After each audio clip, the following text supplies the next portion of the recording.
Why do birds appear every time you are near? It's likely they planted a tracking device on you. Welcome to Night Vale.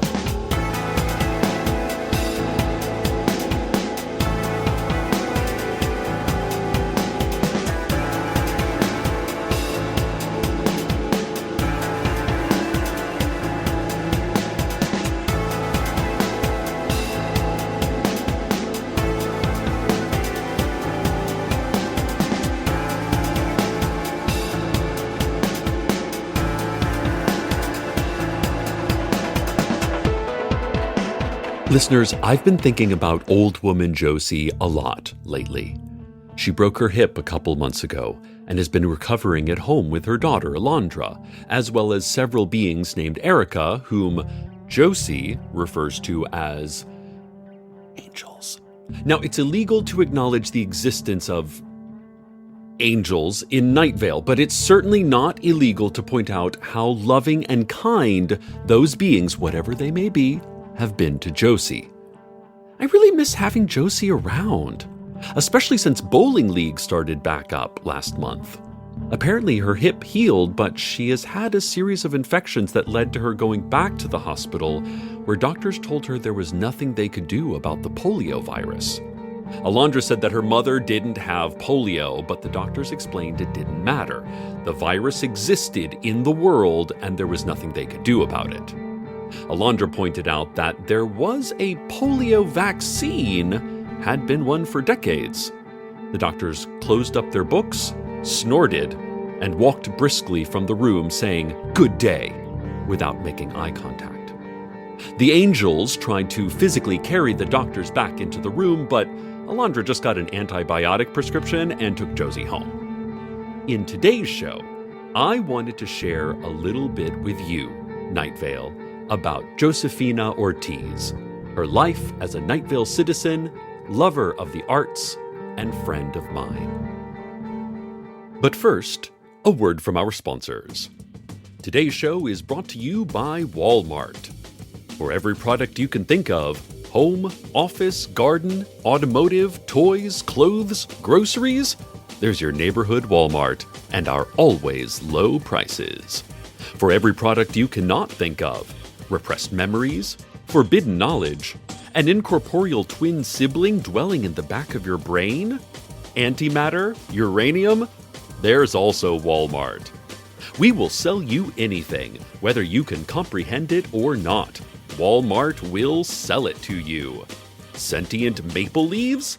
Walmart has it. Alternate timeline that avoids a climate change apocalypse?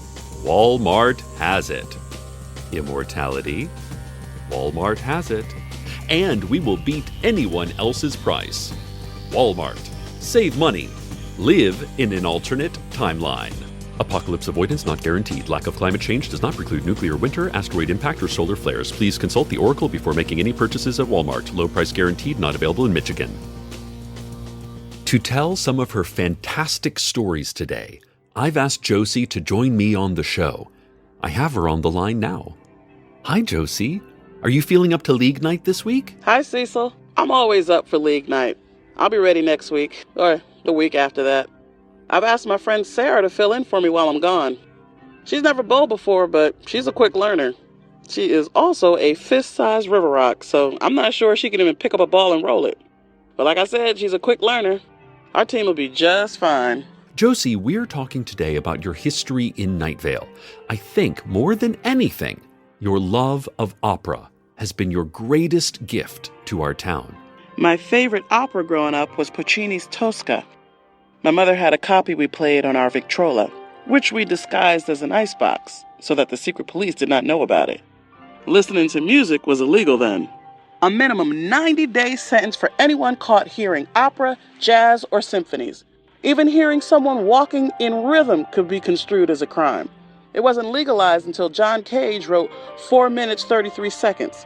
The sheriff had to arrest anyone caught sitting in silence for that length of time, and our prisons became quickly overcrowded, so they decriminalized listening to music. This was great for my father, who had run the old Night Vale Opera House since it was built in 1904. His early productions were rich with colorful, ornate sets and glorious costumes, professionally trained singers who were only allowed to describe what they would sing with their gorgeous booming voices, and orchestras who shouted out, "Loud music here!" or whispered, "Soft music here," underneath the text. When listening to music became legal, I begged Poppy to make Tosca the first opera he performed with full singing and orchestration. It's about an Italian singer whose city is invaded by Napoleon. A young man falls in love with her, but she doesn't notice because she's also the general of the Italian army, and she crushes Napoleon and brings peace to Europe and frees the enslaved people of Svitz. You played for me a version of Leontine Price singing the famous aria from Tosca. What was that called? It was called "What Up, Svitz? You're Free Now." Sadly, the old opera house sat dormant after its last performance in 1983, and ultimately we had to tear it down in the 1990s because of a puppy infestation. When we began demolition in 1994, I first met the Angels.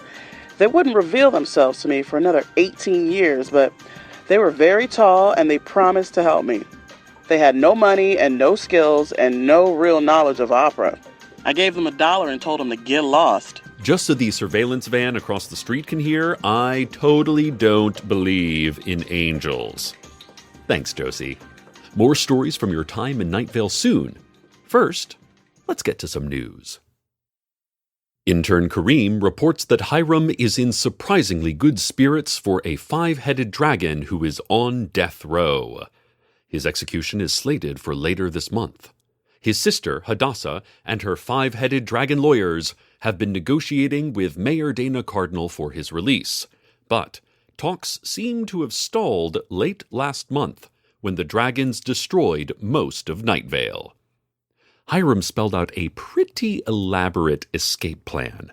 He told Kareem he had been watching the patterns of the guards in the prison, befriending a few key members of the security staff, and had gotten a friend of his to slip in some contraband to help with breaking the shackles constraining his 5 necks, wings, tail, and feet. Hiram would not identify the exact name of his friend, but he said she was a faceless old woman who secretly lived in your home. Wow, Kareem, your report is really hard to read. God, it's all crossed out.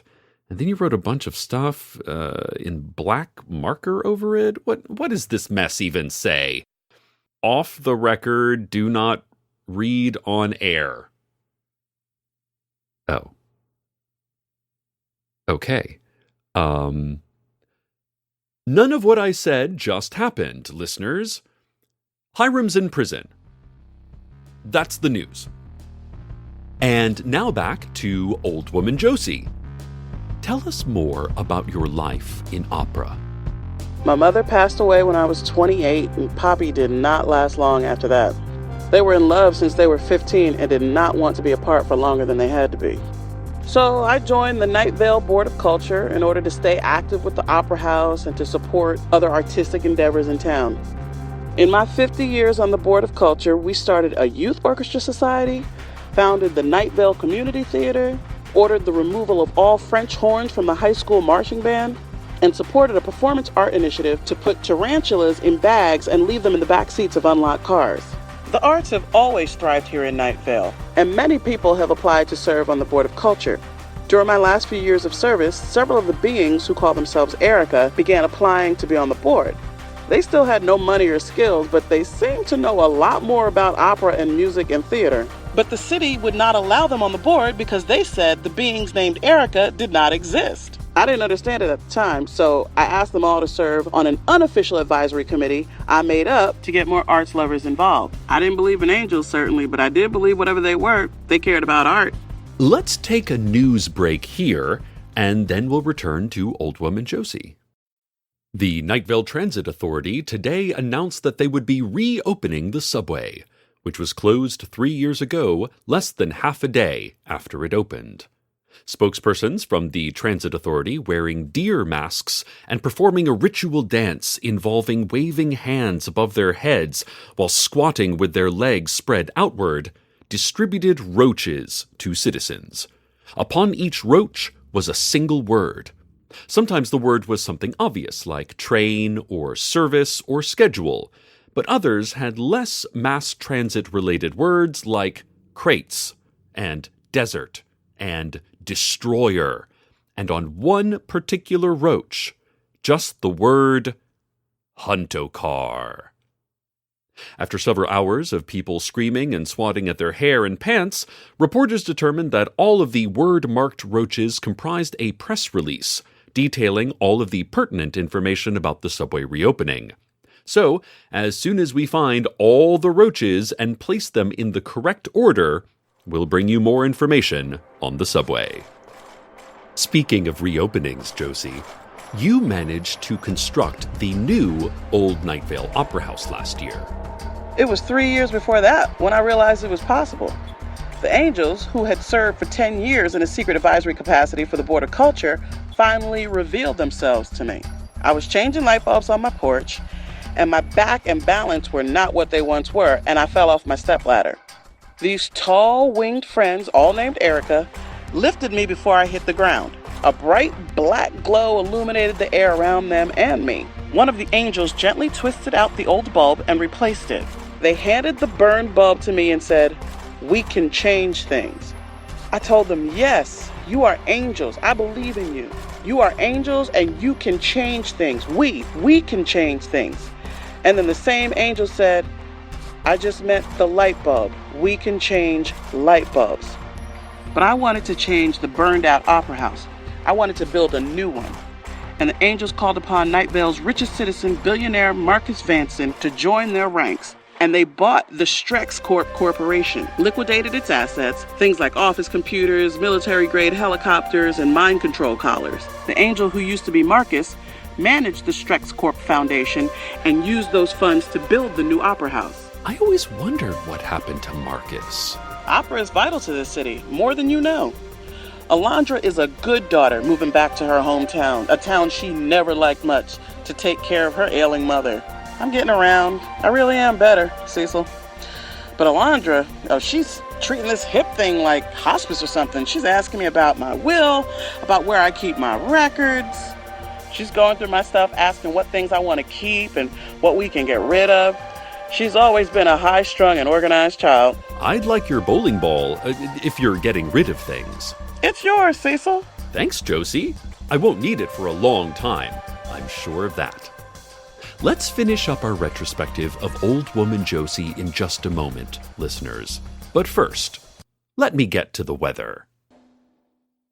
We're back in the studio with Old Woman Josie. Are you and Alondra getting along okay? Alondra is a good girl, but she never wanted to live in Night Vale. I haven't seen her for almost 20 years, and she's doing fine living wherever she's living. Oklahoma, I think she called it. Apparently it's an actual state, but I couldn't find anything about it when I looked it up. I think it's in Texas somewhere. Either way, I left Alondra mostly out of my will. I mean, family things like photo albums, ancestry records, and any of the hot milk I keep in my hot milk drawer, I left to her. I don't want her to not have anything. I love her. But I left Strex Corp to the Angels, to the Ericas, who helped establish the foundation, who manage the foundation, who have done nothing but support opera and all the arts here in Night Vale for decades. Well, that makes perfect sense. Is she mad, though? I mean, that none of the money you have is going to her. Not at all. She understands. Plus, she's built a comfortable life for herself. She doesn't want or need money. But the city does not recognize the existence of Angels, Cecil. Without me, they cannot legally run Strex Corp.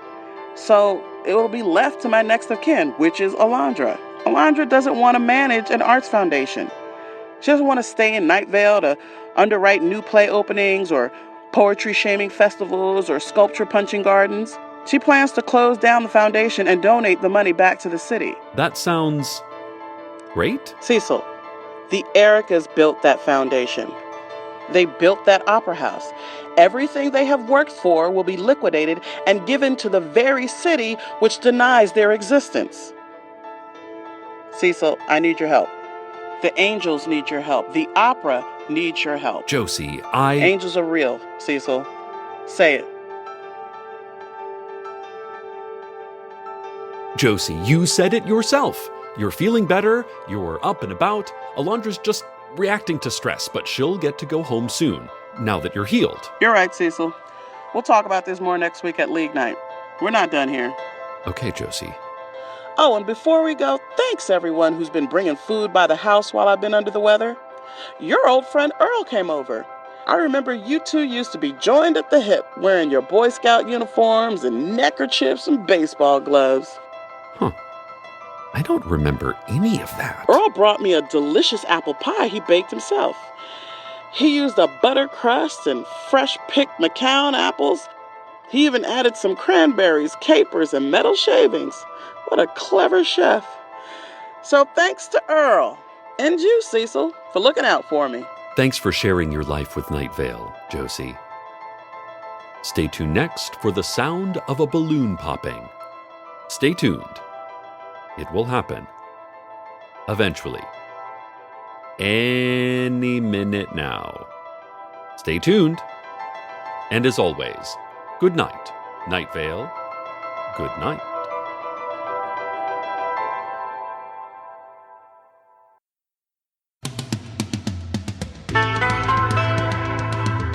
Welcome to Night Vale is a production of Night Vale Presents. It is written by Joseph Fink and Jeffrey Craner and produced by Joseph Fink. The voice of Night Vale is Cecil Baldwin. The voice of Old Woman Josie was Retta. Original music by Disparition. All of it can be found at disparition.info or at disparition.bandcamp.com. This episode's weather was Everywhere by X Hex. Find out more at xhexband.com. Comments, questions, email us at info@welcometonightvale.com or follow us on Twitter at Night Vale Radio or meditate for hours in silence. Check out welcometonightvale.com for more information on this show as well as books we make, because we make books as well as podcasts. And while you're there, consider clicking the donate link. It's how we make the things we do. Today's proverb: if there's not a race to get to the dance competition on time, then your screenplay isn't finished.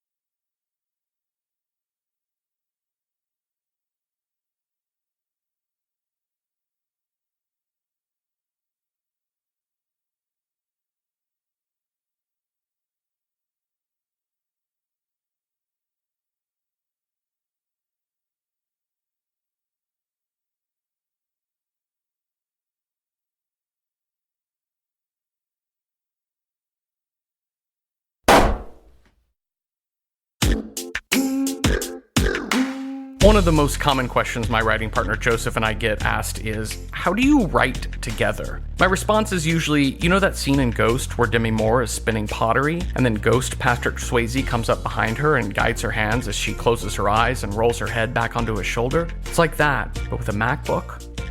That was me, Jeffrey Craner, talking about collaboration with Joseph Fink on our new podcast, Start With This. Give it a listen to hear our thoughts on the creative process, and then we'll help you do some creating of your own. Find Start With This wherever you get your podcasts.